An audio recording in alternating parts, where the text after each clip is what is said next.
Good morning, guys. Happy Saturday. Saturday for me. And it is coffee time. Got my coffee. Got my mug. And we are going to start our coffee time. Today, I want to discuss love after lockup. Yes, I do. Let me tell you, I like reality TV a lot.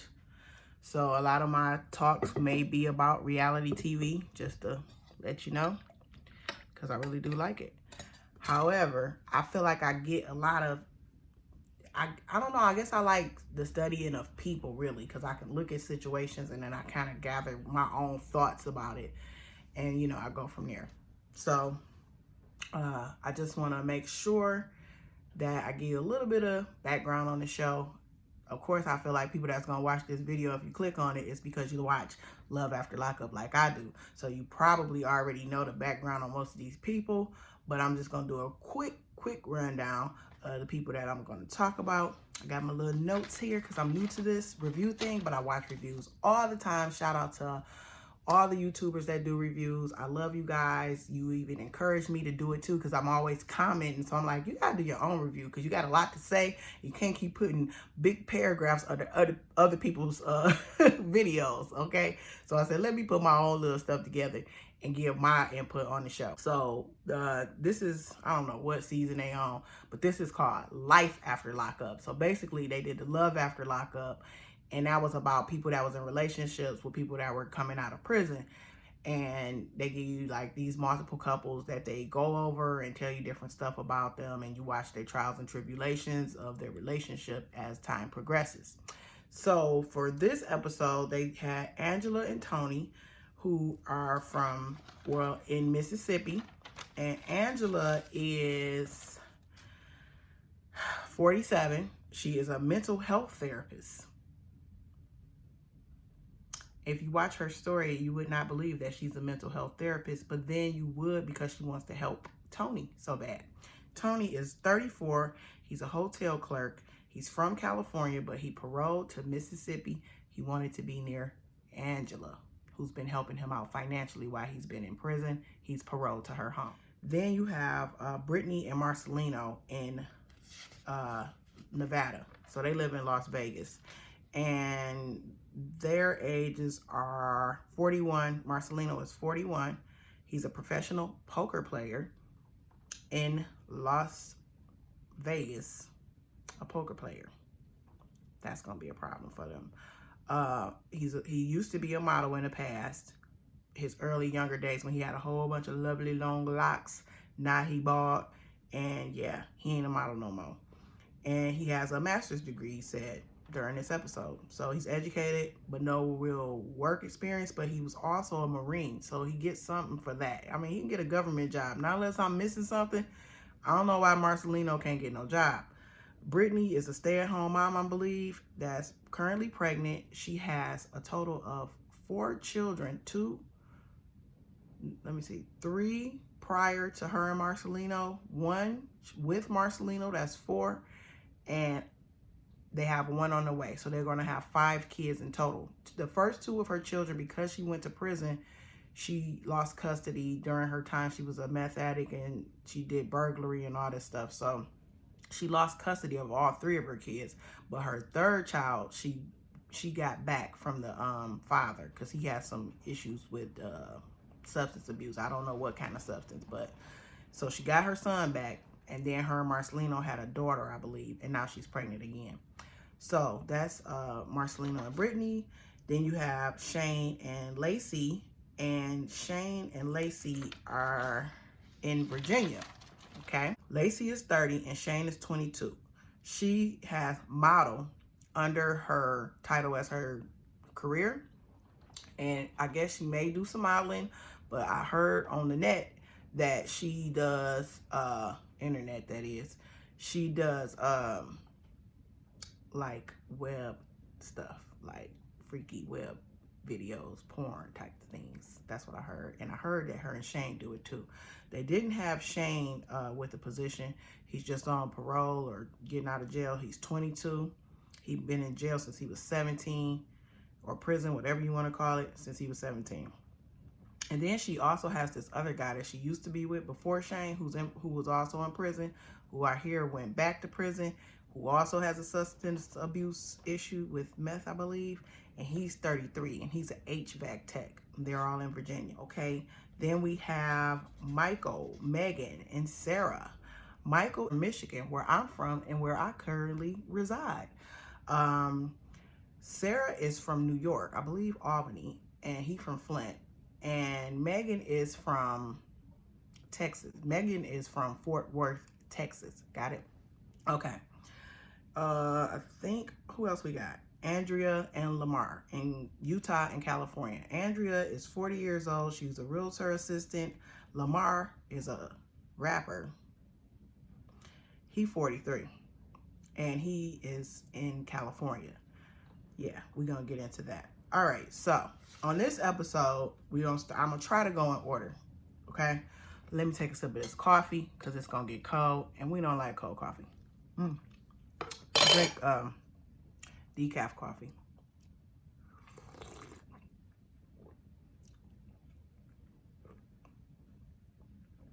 Ooh.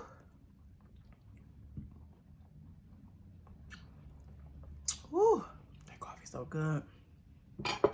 I have to try to keep my eyes focused on you guys and not look at myself. I'm learning, okay? Give me a minute.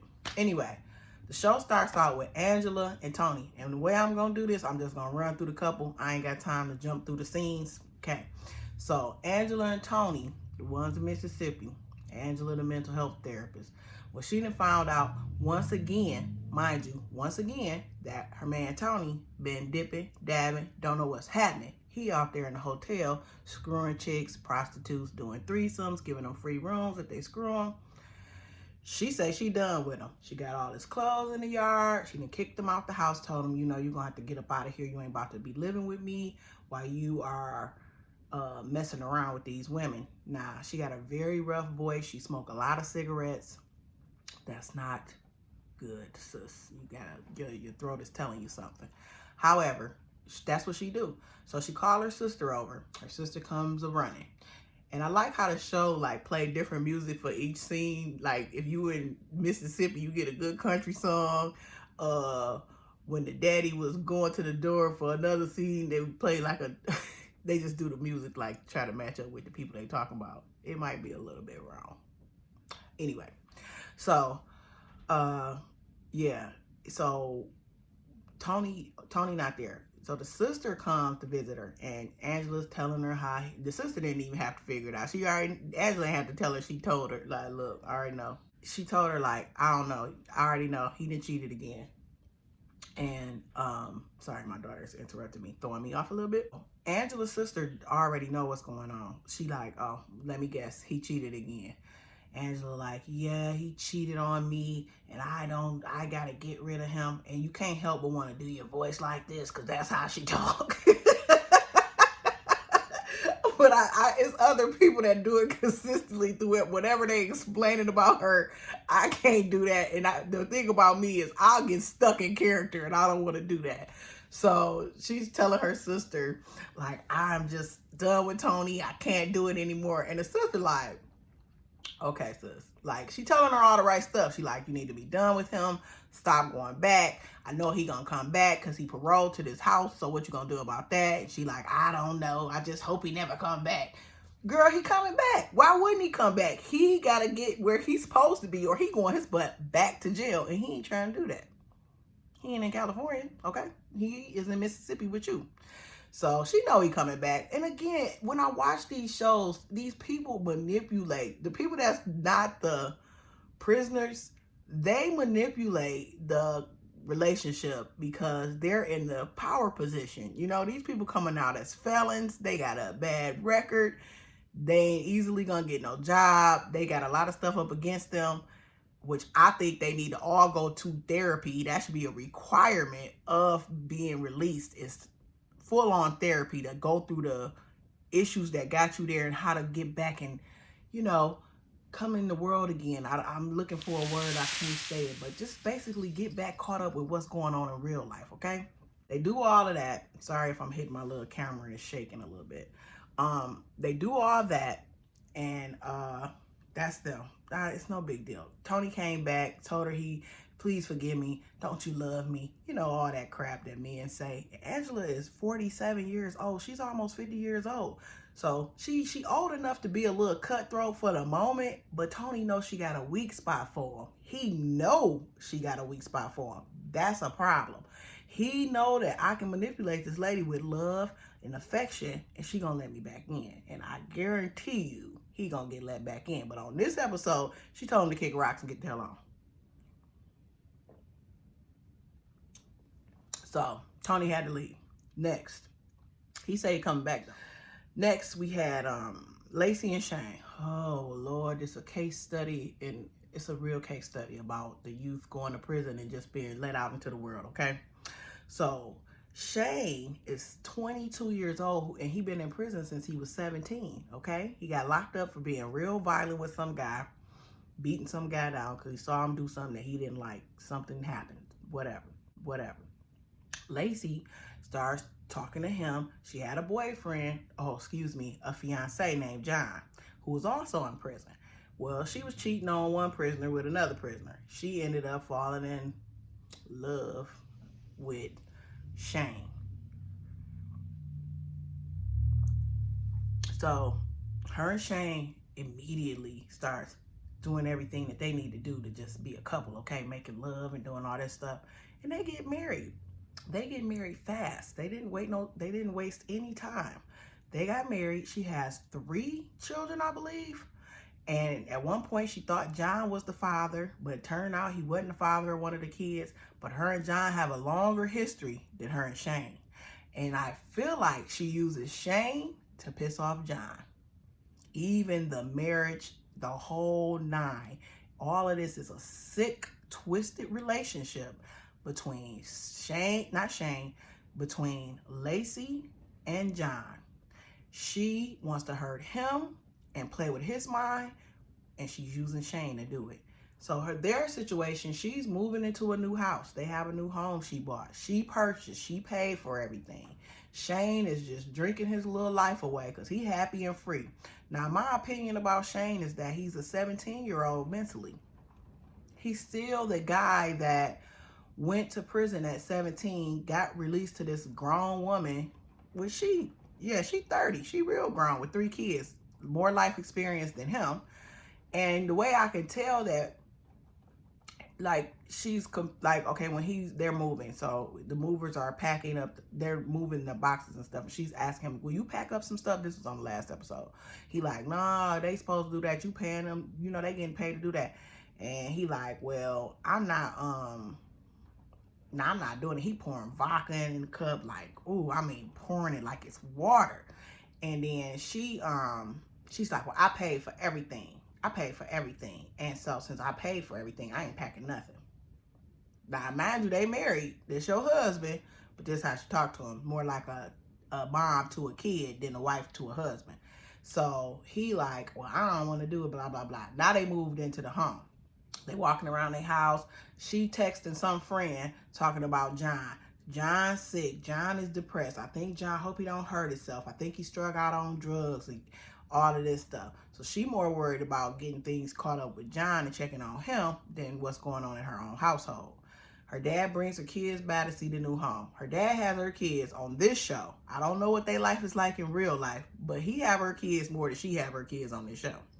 So it might be for recording purposes. I don't know. So the kids come to look at the house. Well, while her and her dad is talking, Shane, she tells her dad, I think that, John is sick and I'm worried about him. He texted me all this stuff. And her dad is like, Lacey, why are you worried about John? You married to Shane.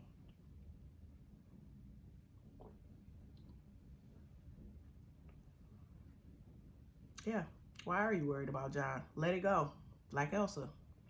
She's like, I still care about him and I don't know. And so she talks, she has that draggy, like, oh my God, I just care about John as a friend. I don't care. I'm not trying to be with him. but you just broke his heart and got married to Shane like that, and you was engaged to him, so you can't care that much. But this is how you manipulate people. So the dad is like, you need to tell your husband what's going on. And what I like that the father said to her was, or to the show was, I hope they can make this wedding a marriage. Catch that. Wedding, make the wedding become a real marriage. Just because you got married, had a wedding, don't mean you know how to behave like a married couple.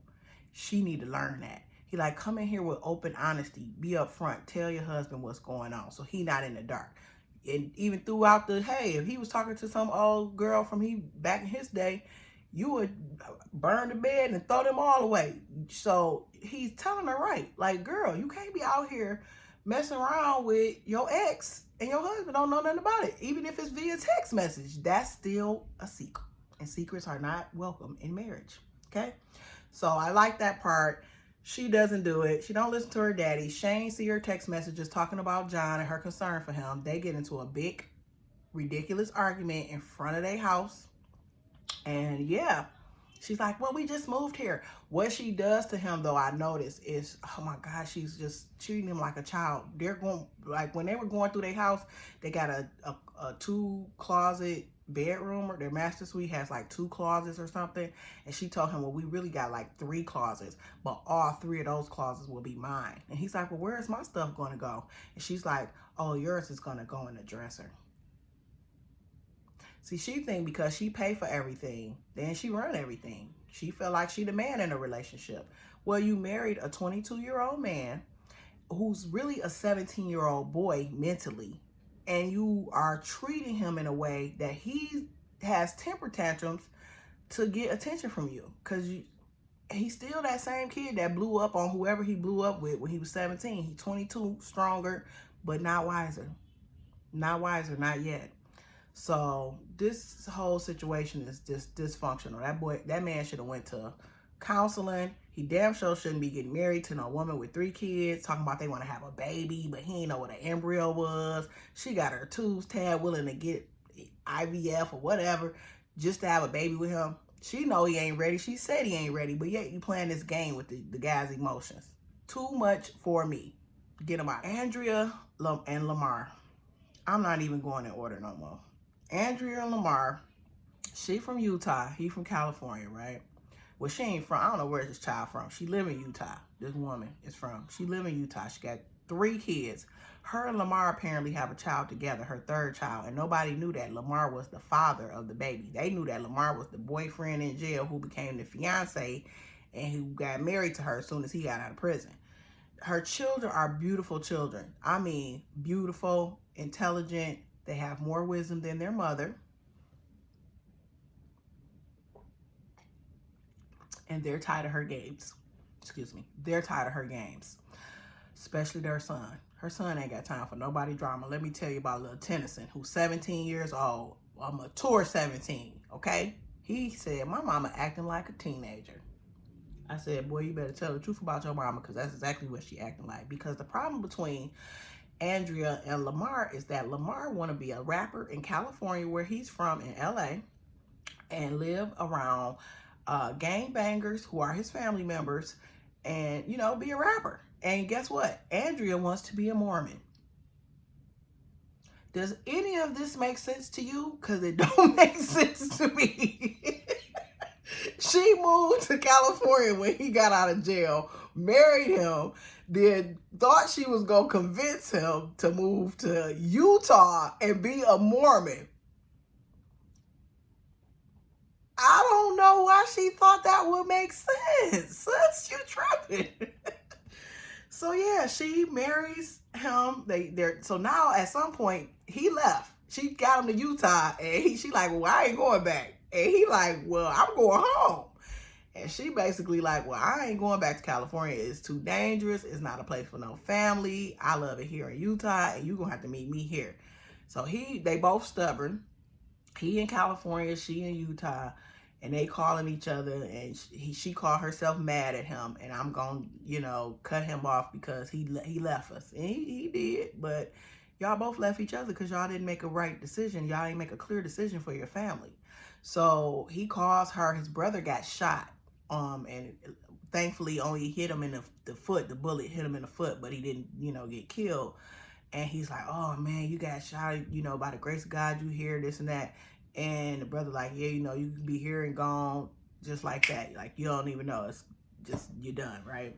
So he's like, yeah, I miss my wife. I miss my kids, I miss him. He miss his family. I really think he love her and he love his family. But Lamar been in prison for over 20 years, I believe. And again, I say he 43, but whatever age he went to jail or prison, whatever you want to call it, when he got locked up, that's the age he is when he got out. He's more mature in some things that he says than some of the other people. But honey, you got a young-minded rapper husband. He want to be a rapper, girl. And you ain't been no rapper out of Utah.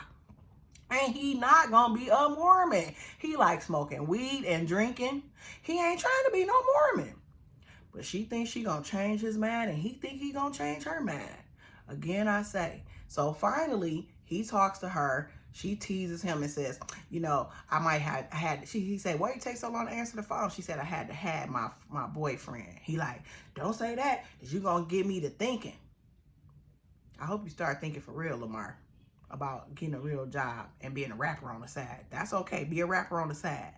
So she like, you left the family. And he like, no, I ain't leave the family. I'm at our crib in California where you agreed to live. And she like, well, I'm not coming back there. It's too dangerous. I don't like it.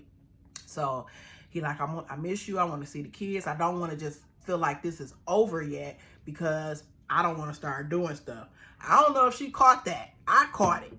He basically like, I ain't trying to screw nobody else yet, but I will. Please tell me that this ain't the end, okay? Please tell me that we still got hope, or I'm gonna start making bad decisions. That's what he was saying. So she's like, come on down here and see these kids, because for the kids, you can come. He get down there. She waiting. She got the kids drawing up poster boards and welcome home and all this stuff. Miss, I don't got time for him, and I ain't thinking about him. He abandoned us. But you drawing up poster boards because she's still trying to sell Utah and Mormon to Mr. Lamar, who ain't got time for neither one of them. And so, all right, so that go down like that. Then her son is like, my mom's acting like a teenager. She want to see him, but she acting like she don't want to see him because she asked him, can he sleep in your bed? And he like, why he can't sleep in your bed? That's your husband. That's your husband, Mom. He can't come up in here because she told him at some point, you don't pop up over here. Pop up. I'm your husband. I can't pop up because hey, that's my crib too, wherever you at. So the son, I love Tennyson because he's so mature. Her daughter says, I can't wait for Lamar to get back because he teach me how to drive. See, Lamar get them the freedom that being a Mormon and having a Mormon mom, they don't have. Them kids like Lamar. Trust me when I say, he get them the balance they need, because she is trying to make them Mormons. Got the son becoming the evangelist, and is that what he want to do, or is that what you making him do? They at the airport. When Lamar come down, she thought he wasn't gonna come because they was waiting a long time. He come down, the kids is happy, everybody hugging, and she bump into a group of Mormons. And I believe these are the evangelists that go out and recruit and spread the good word. So she like, oh, my son about to become one. He about to start it. She was like, this is Jesus just giving us a sign. Jesus giving us a sign. Like, that's going to make Lamar become a Mormon. She introduced him. He like, hey, how y'all doing? He ain't a bad guy. He just not a Mormon. Andrea, he ain't a Mormon. Okay? Y'all can go be Baptist, Christians, whatever. He probably be better off. Y'all in California, you go check out Ever Increasing Faith in Crenshaw. He probably would go to that church with no problem. He just not a Mormon. And he ain't trying to live in Utah. Okay? Y'all need to find a safe space that y'all can meet in the middle, get your home, and be married, and stop trying to make him be with what he not. Accept him for who he is. You married him like that, so accept him. Moving on. Let's do Brittany and Marcelino. Marcelino is a professional poker player. Brittany is pregnant. Brittany is tired, okay? She got a lot of kids, And even though 2 of her children are not with her, she got 3 with her right now. One is just a little small boy, a baby, and she pregnant. That's the 3rd one, the one on the way, okay? So she sit her husband down, because they married. She sit her husband down and she said, look here, you are making decent money every now and again. Like, basically, what you doing is cool, but it ain't sustaining us for real. Like, we having some tight moments. It's getting a little tight up in here. So she tell him, like, you need to get a job, bro. You got to get you a the word of the day is job. J-O-B. Shout out to my boy John Witherspoon. May he rest in peace. Anyway, he, like I told you, got a master's degree, retired from the Marines. Marcelino can get a job with the government, okay? That recruiter, he went to see a recruiter after she set him down, and he goes to the recruiter. But the problem with him is Marcelino is such a headstrong person, and his ego is up here, and his pride is up. I'm taking my hand off the camera because his pride is ridiculous, okay? He got in a fight with her ex, I don't know if they was married, but her son's father, because he like, I've been taking care of your son for a year now. And the father like, you ain't took care of my son for no year. And he immediately wanted to take custody of this man's child. Now, mind you, the man was raising the baby. Now, he might have had his issue, but he was raising the little boy since he was a baby while his mama was in jail. Your wife was in jail. And he was raising your new stepson. So you can't come and erase all that because now you in the house for 1 year, okay? Not even a whole year, okay? You can't come up in here running everything for your little 1 year, okay? Kids from birth to the age they at today, your 1 year ain't did everything. Now you helping. I ain't mad at that. You want to be a father to your stepson. I'm a stepmom. I love my kids. I get it. You can love your child just as if you birthed them. I get that. However, Marcelino, your pride is going to tear you up. So, yeah, you want to play poker because you don't want to take orders from nobody, which is really kind of shocking because you were a Marine. So you knew how to accept military order. You knew how to take order there. It probably tortured you because your personality seemed like you don't want nobody telling you nothing. Okay? Anyway, he goes to see a recruiter. He come in there confident. I want no less than 60 to 70,000. I got a master's degree. Do you not know that people that have master's degrees are working for $30-some thousand? Do you not understand that just because you got that degree, sometimes that don't mean nothing to somebody else? And you don't have a lot of work experience either. Poker player, I don't know what you're going to do with that. Now, you got to get a little creative. Start your YouTube channel. Teach poker classes. These are things that can help you make money outside of playing poker, since you can't have a traditional job. All right. So, like I said, make a YouTube channel. Do something to make your money. Or you got to start somewhere. He like, I don't want no little kid telling me what to do, no 20-year-old. Grow up. You know, so basically he get to that recruiter with that same attitude, and the recruiter is like, bruh, you ain't got enough experience to come over here barking at people about what you demand with your 60, 70,000 poker player experience. So, and the guy the man is right on it with Marcelino. He know what he dealing with immediately when he's talking to him. So he just cut straight to the chase. He ain't give him no BS. He said, look, you don't have the real experience that you think you have to get the money you asking for, as well as how do I know that you're not going to take a position and be like, forget that, because poker comes first, because you love poker. You love poker. So he like, what am I doing? I'm kind of setting myself up. Mind you, he a recruiter, so he ain't trying to mess himself up, setting people up for jobs that they going to quit. He ain't got time for that. He ain't trying to lose his job for nobody. So Marcelino called his wife. He leave, put his head down, because he like, all right. And she said, it went good.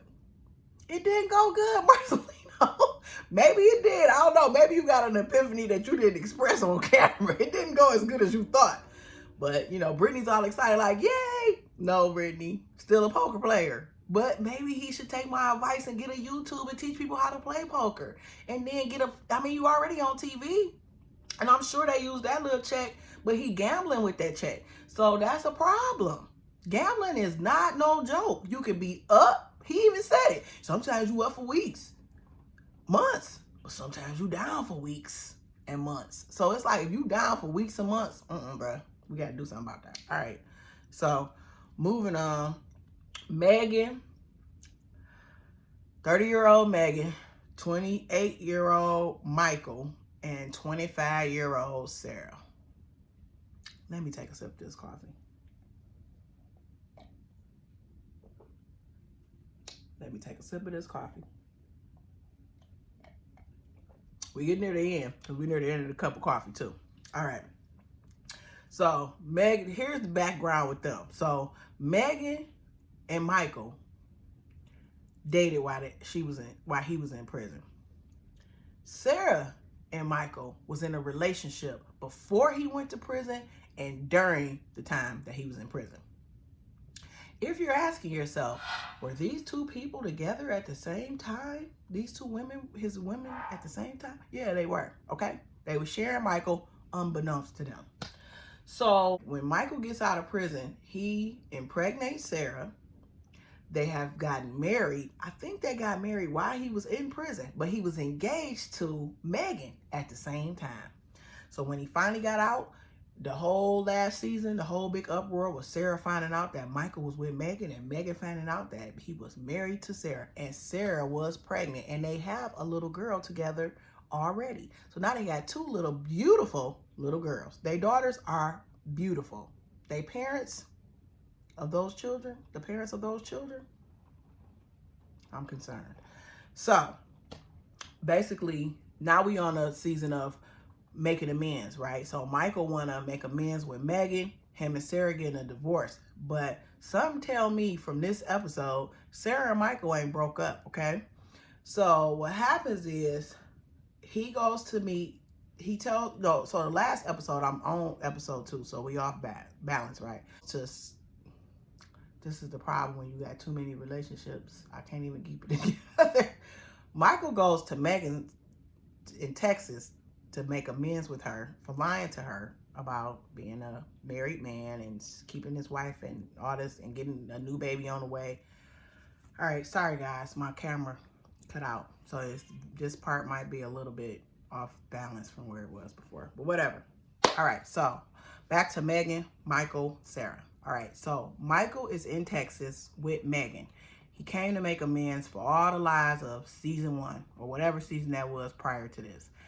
So she's like, I don't know about this. The last episode, she said, I don't know about this. You can't just be popping up over here and thinking everything gonna be good. And he like, I ain't trying to say it's gonna be good, but I just want to make amends with you.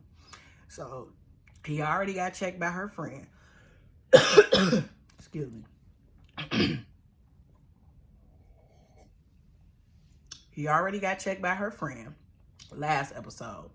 I'm giving a shout out at the end of this to these men in this episode. He already got checked by her friend last episode. This time it's daddy. And when I say Megan got a daddy that you better respect and listen to, that's a big man. So he come to the house. He want to see Megan. And he like, hey, Mike, he go to the door and the daddy at the door like, what up, though? That's a Detroit thing. But that's how he came to that door like, what up, though? What you want? It's Sarah, see, too many dates. Is Megan here? Come on in here. Because Megan said, when my daddy found out he was in Texas, he want to have a sit down face to face. He already checked him on FaceTime. Okay, they show a little clip of him letting them know, if I would have been there when you was doing this to my daughter, hurting her like you were, we would have had a problem. It would have been way worse because I wasn't there. You got away with a lot. So Michael sit at the table. And let me get this to Michael. Because everybody love dogging Michael. Oh, Michael is this and that. It's a scene where Sarah's friends say, I hate Michael. I just hate him. And all these people talk about him. And I'm not saying Michael is the best person in the world. Michael need Megan's father in his life. And I would prefer them to just be friends. Because he can learn a lot from a real man. That's all I got to say. I feel like he's confident enough, a little cocky, to go around people that he know don't like him to prove his point to Megan, because he really like his relationship with Megan. Not saying enough to be like a faithful boyfriend, but he like the friendship that they have. He like whatever their friendship is. And so, or he might like the money that she give him all the time. I don't know. So anyway, I just think he need a role model. So he is down there now. He got to have to sit down with the dad, right? So the daddy job and objective, what I peep in this episode, ain't so much of checking Michael, but waking up Miss Megan. He asked Michael, how many children do you have? Michael said, I got 2 daughters. And he say, you sure? Just 2? No outside children? No. He paused a little bit. I don't know if he knows that to be true or not. He probably didn't think about it. But he said, no, I just got these 2 with my wife. And he said, are you divorced or are you married? I'm confused. Michael says, well, I'm going through a divorce. I'm still married. He being honest up to an extent, okay? I got to give him that he will stand up and take the heat for his drama. He'll sit and take it. So then he asked him, and he said, how long y'all been? He said, how old is your youngest child? And he says, she's 4 months.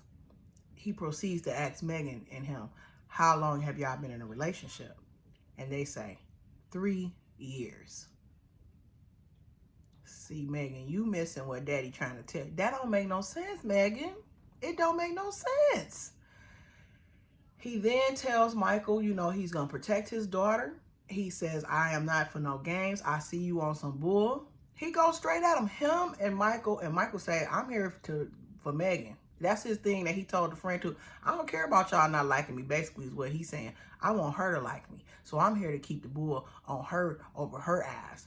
And they like, we trying to wipe it off her ass and clear glasses up. But she liked the doo-doo on her. She liked the crap he putting on her glasses.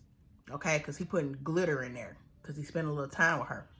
So she not thinking about, if he's spending time with you, what is happening with his children? Because the time he took to get to Texas and come be with you, he could have been with his children. But you don't see that because all you see is a boyfriend, a fake fiance that you thought you had. That boyfriend is a father. Now, what do you see? Because she even told her dad, oh, because the dad said, I wish you would get a guy that's better than Michael and don't have any children. He didn't mean to say that a man with children is bad, but he's saying it's better for you to get one that don't have any. And I know why he said that. That comes with a lot. And in this situation, with a woman that's still back and forth, he back and forth with his wife. He not done with Sarah. I'll explain why I know he not done with Sarah. So the daddy just trying to get Megan to open her ass, but she's still in love. Her and Michael go out to something. She tell her dad, well, he takes care of his kids. He loves his children. I admire him for that. I can be happy for the things that I'm seeing him do and at the same time hold him accountable for what he has done to me. Her daddy know better than that. You falling in love with this guy and po child. So Megan in La La Land with Michael. Meanwhile, Sarah at home with them kids. So Sarah sitting in the room with her BFF, and she like, let me show you something, girl. And she pulled her paperwork out. She showed her bank statements and her phone records. I bought him a phone so he could communicate with his children only. That's what that phone is for him to communicate with his children. Look at this. Look at all these states he's calling. Colorado, Georgia, all these, Texas, everywhere. He's just calling all these women. And look at my bank statements. He's cash apping he getting money from Megan and Lisa and all these names she started naming off. Here's my thing. She says, and I know how I'm going to manipulate the manipulator. Now, this is where me and a lot of you guys are coming to a difference of opinion, because Michael didn't teach her. She said she learned from the best. She been with him 7 years, so she know how to manipulate people now. You knew how to manipulate people way before Michael. You are a manipulator too, Miss Sarah. Ain't nobody being fooled by your antics. Last episode, you did a little stint with your daughter where you're like, you want to call your dad? You want to call your dad? And she's like, no. I mean, yeah, let's call him. He don't answer. And I don't even for real know if you calling Michael. I feel like you're trying to make him look worse than what he is. But I just feel like you are trying to make us hate him. We don't respect him. Trust me, we don't respect him. But I don't hate him like your friend said she hate him, because your friend really hate your relationship roller coaster that you pulled her on, and she don't know how to get off. So all she could do is say, I just hate Michael. Well, you should hate your friend too, because she played a game and you get drawn into this BS for no reason at all. But anyway, I digress. So Sarah goes into showing her all this paperwork and talking about how she paid his car insurance. First of all, I know y'all doing insurance fraud, because I'm sure you ain't paying Michigan rates. Our rates is off the chain, okay? She in probably Albany, New York, or whatever. New York has high insurance rate. Trust me, I know. I used to work in insurance for 12 years. So New York does have high insurance rates, but I'm sure they suburbs are cheaper than Michigan, Flint, Michigan insurance rates, okay? Because it's a long story behind all that. But anyway, she's telling us that she's paying his car insurance, and she bought him a phone so he can communicate with their children.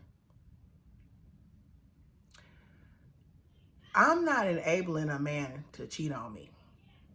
I'm not paying for nothing.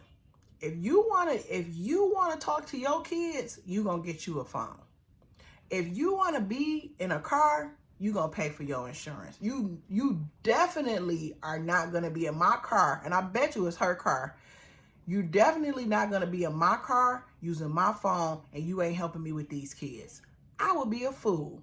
Like she's being a fool, but she's 25, and I realize she still got a lot to learn.